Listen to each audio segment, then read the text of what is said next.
Hi friends, ಎಲ್ಲರೂ ಹೇಗಿದ್ದೀರಾ? I hope ಎಲ್ಲರೂ ಚೆನ್ನಾಗಿದ್ದೀರಾ ಅಂತ ಅಂದ್ಕೊತಿದ್ದೀನಿ. ಎಲ್ರಿಗೂ ವರಮಹಾಲಕ್ಷ್ಮಿ ಹಬ್ಬದ ಶುಭಾಶಯಗಳು. ನಾನಿವತ್ತು ವರಮಹಾಲಕ್ಷ್ಮಿ ಹಬ್ಬಕ್ಕೆ ಅಂತ ಕಾಯಿ ಹೋಳಿಗೆ ಮಾಡ್ತಾಯಿದ್ದೀನಿ. ಕಾಯಿ ಹೋಳಿಗೆ ಮಾಡಿ ಮತ್ತು ಇದರಲ್ಲೇ ಸ್ವಲ್ಪ ಹಿಟ್ಟನ್ನು ಬಾದಾಮ್ ಪೂರಿ ಮಾಡ್ತಾಯಿದ್ದೀನಿ. ಎರಡೂ ಒಂದೇ ಇದರಲ್ಲೇ ಮಾಡ್ತಾಯಿದ್ದೀನಿ ವಿಡಿಯೋದಲ್ಲೇ. ಯಾಕಾಗಿ ಸ್ವಲ್ಪ ಮೈದಾ ಹಿಟ್ಟನ್ನು ಜಾಸ್ತಿ ತೊಗೊಂಡ್ಬಿಟ್ಟು ಲಾಸ್ಟ್ ಅದರಲ್ಲೇ ಮಾಡ್ತಾಯಿದ್ದೀನಿ. ಹಾಗಾಗಿ ಎಲ್ಲದೂ ರೆಡಿ ಮಾಡಿ ಇಟ್ಕೊಂಡಿದ್ದೀನಿ. ಕಾಯಿನ ಕೊಬ್ಬರಿನ ತುರಿದ್ಬಿಟ್ಟು ಇಟ್ಕೊಂಡಿದ್ದೀನಿ. ಬನ್ನಿ ಮಾಡೋದಿಗೆ ತಂದು ನೋಡಿ. ಮೈದಾ ಹಿಟ್ಟು, ಸ್ವಲ್ಪ ಕೊಬ್ಬರಿ, ಏಲಕ್ಕಿ ಪುಡಿ, ಸ್ವಲ್ಪ ಬೆಲ್ಲ, ಇದಿಷ್ಟು ಇವಾಗ ಮಾಡ್ಕೊಳ್ಳೋಣ. ಫಸ್ಟು ಹಿಟ್ಟು ನಾದಿಟ್ಕೊತೀನಿ, ಯಾಕಂದರೆ ಹಿಟ್ಟು ಸ್ವಲ್ಪ ನೆಂದರೆ ಚೆನ್ನಾಗಿರುತ್ತಲ್ವ, ಹಾಗಾಗಿ ಹಿಟ್ಟನ್ನು ನಾದಿಟ್ಕೊತೀನಿ. ಸ್ವಲ್ಪ ನೀರು ಹಾಕ್ಬಿಟ್ಟು, ನಾನು ಕರ್ಜಿಕಾಯಿಗೆಲ್ಲ ಹೇಗೆ ಹಾಕಿದ್ದೀನೋ ಹಾಗೆ ಕಲಿಸ್ತೀನಿ. ಚೂರು ಉಪ್ಪು ಹಾಕ್ಬಿಟ್ಟು ಮತ್ತು ಸ್ವಲ್ಪ ಎಣ್ಣೆ ಹಾಕ್ಬಿಟ್ಟು ಕಲಿಸ್ಕೊಳ್ತೀನಿ.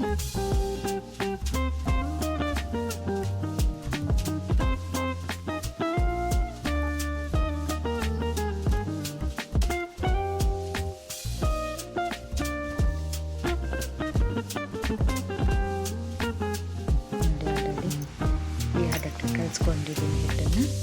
ಇದು ಸ್ವಲ್ಪ ನೆನೆ ಅಷ್ಟೊತ್ತಿಗೆ ಕೊಬ್ಬರಿನ ರೆಡಿ ಮಾಡ್ಕೊಳ್ಳೋಣ. ಒಂದು ಪಾತ್ರೆಗೆ ನಿಮಗೆ ಸ್ವೀಟ್ ಎಷ್ಟು ಬೇಕೋ, ಕೊಬ್ಬರಿ ಪ್ರಮಾಣ ಎಷ್ಟಿರುತ್ತೋ ಅಷ್ಟು ಸ್ವೀಟ್ ಕೊಬ್ಬರಿ ಬೆಲ್ಲ ಹಾಕ್ಕೊಳ್ಳಿ. ಒಂದು ಸ್ವಲ್ಪ ಬೆಲ್ಲ ಹಾಕ್ಕೊಳ್ತಿದ್ದೀನಿ. ಅದಕ್ಕೆ ಸ್ವಲ್ಪ ನೀರು ಹಾಕಿ, ಸ್ವಲ್ಪ ಹಾಕ್ತೀನಿ, ಜಾಸ್ತಿ ಹಾಕಕ್ಕೆ ಹೋಗಲ್ಲ ನೀರು, ಯಾಕಂದರೆ ಬೆಲ್ಲ ನೀರು ಹಾಕ್ಬಿಡುತ್ತಲ್ಲ, ಹಾಗಾಗಿ.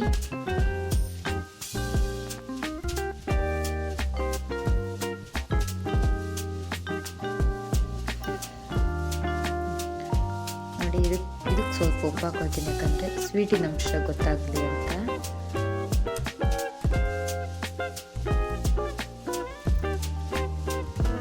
ಏಲಕ್ಕಿ ಪುಡಿನ ಜಜ್ಜಿಬಿಟ್ಟು ಹಾಕ್ಕೊಳ್ತಾ ಇದ್ದೀನಿ.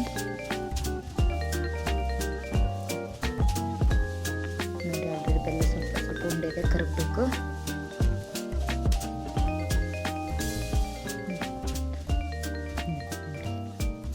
ಆಲ್ರೆಡಿ ಬೆಲ್ಲ ಪಾಕ ಹೇಗೆ ಬಂದಿದೆ ಅಂತ.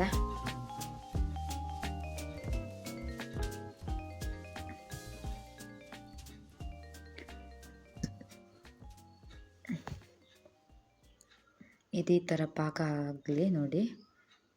ಎಳೆಯಾಗಿದೆಯಲ್ಲ, ಈ ಥರ ಪಾಕ ಆಗಬೇಕು. ಸ್ವಲ್ಪ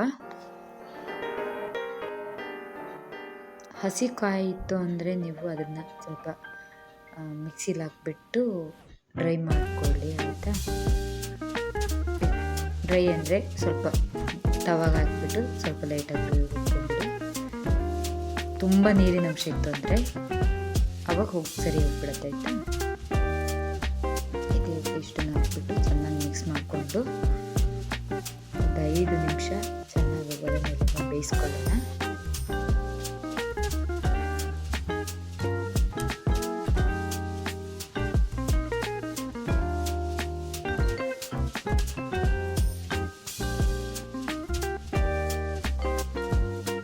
ಯಾಕಂದರೆ ಕೊಬ್ಬರಿಗೆ ಬೆಲ್ಲನ ಹಿಡಿಬೇಕಲ್ವ, ಹಾಗಾಗಿ ನಾನಿವತ್ತು ಕಾಯಿ ಹೋಳಿಗೆನ ಉದ್ದಲ್ಲಿ ಲಟ್ಟಿಸ್ತಾ ಇಲ್ಲ. ನಾನಿವತ್ತು ಮೋದಕ ಟೈಪಲ್ಲಿ ಮಾಡೋಣ ಅನ್ನೋ ಥರದ್ರಲ್ಲಿ ಮಾಡ್ತಾಯಿದ್ದೀನಿ, ಸ್ವಲ್ಪ ಡಿಸೈನ್ ಮಾಡಿಬಿಟ್ಟು. ನೀವು ನಾನು ಕರ್ಜಿಕಾಯಿ ಮಾಡಿದ್ನಲ್ಲ ಆ ಥರನೂ ಕೂಡ ಮಾಡ್ಕೊಬೋದು. ನಾನಿದು ಸ್ವಲ್ಪನೇ ಇರೋದ್ರಿಂದ ಇದ್ರ ಮೇಲೇ ಮಾಡ್ತಾಯಿದ್ದೀನಿ. ರೆಡಿ ಮಾಡಿ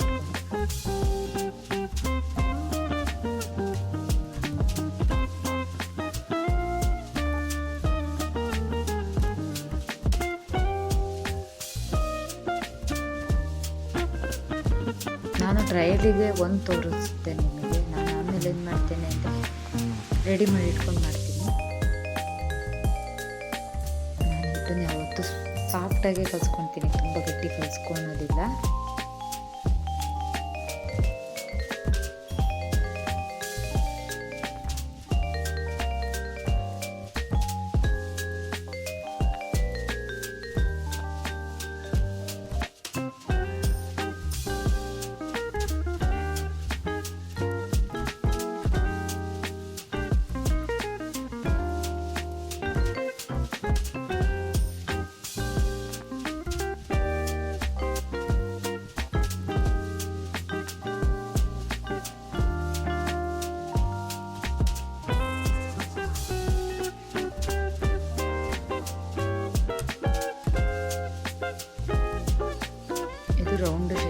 ಕೊಡಬೇಕು.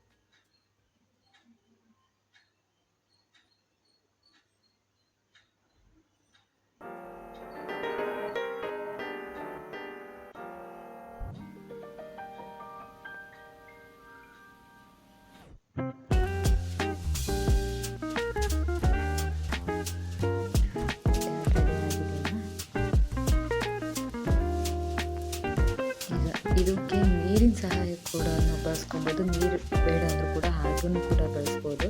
ನೀರು ಬೇಕು ಅಂತೇನಿಲ್ಲ. ನಾನೊಂದು ನೀರು ಹಾಕ್ತಾ ಇದ್ದೀನಿ ಅದಕ್ಕೆ.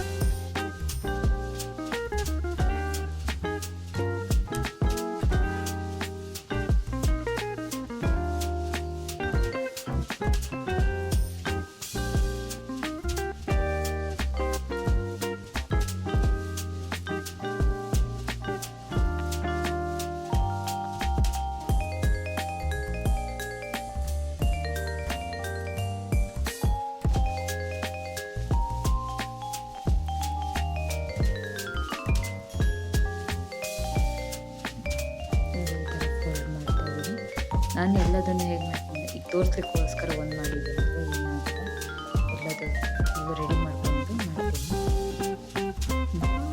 ಆಲ್ರೆಡಿ ರೆಡಿ ಆಗಿದೆ. ರೆಡಿ ಮಾಡಿ ಇಟ್ಕೊಂಡಿದ್ದೀನಿ. ಇದನ್ನು ಕರಿಯೋಣ.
ಯಾವ ಥರ ಬೇಕಾದರೂ ಆ ಥರ ಮಾಡ್ಕೊಬೋದು.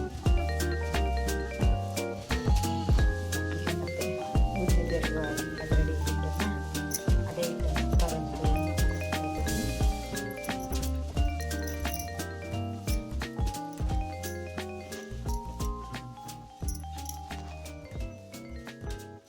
ಒಂದು ಪಾತ್ರೆ ತಗೊಂಡು ಫಸ್ಟ್ ಪಾಕ ಮಾಡ್ಕೊಳ್ಳೋಣ ಅಲ್ವಾ. ಹಾಗಾಗಿ ಈ ಲೋಟದ ಅಳತೆಯಲ್ಲಿ 1 ಕಪ್ ಆಗುವಷ್ಟು ಸಕ್ಕರೆ ಹಾಕ್ಕೊಳ್ತಾ ಇದ್ದೀನಿ.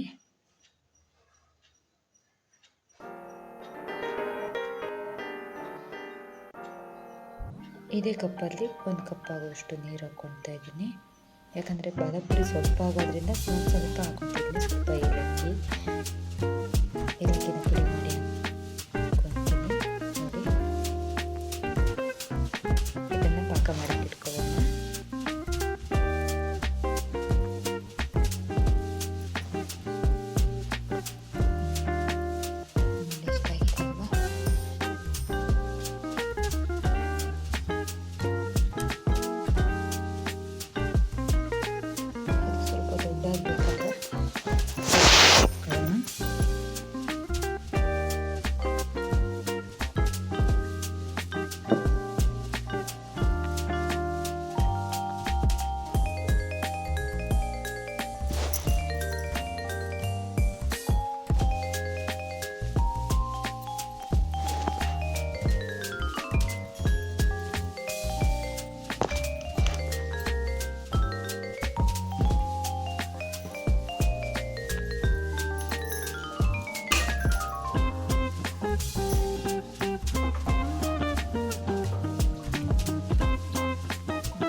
ಹಾಕ್ಬಿಟ್ಟು ನೆನೆಸ್ಕೊತೀನಿ ಎಲ್ಲನೂ. ನೋಡಿ ಆಲ್ರೆಡಿ ಆಗಿದೆ. ಕಜ್ಜಿಕಾಯಿ ಮತ್ತು ಬಾದಾಮ್ ಪೂರಿ ತುಂಬಾ ಚೆನ್ನಾಗಿರುತ್ತೆ. ಪಾಕದಲ್ಲಿ ಸ್ವಲ್ಪ ನೆನೆಯಲಿ ಆಯಿತಾ. ಹಾಗಾಗಿ ನನ್ನ ಚಾನಲ್ ನಿಮಗೆ ಇಷ್ಟವಾಗಿದ್ದರೆ ಲೈಕ್ ಮಾಡಿ, ಶೇರ್ ಮಾಡಿ, ಕಮೆಂಟ್ ಮಾಡಿ, ಸಬ್ಸ್ಕ್ರೈಬ್ ಕೂಡ ಆಗಿ. ಧನ್ಯವಾದಗಳು ಫ್ರೆಂಡ್ಸ್.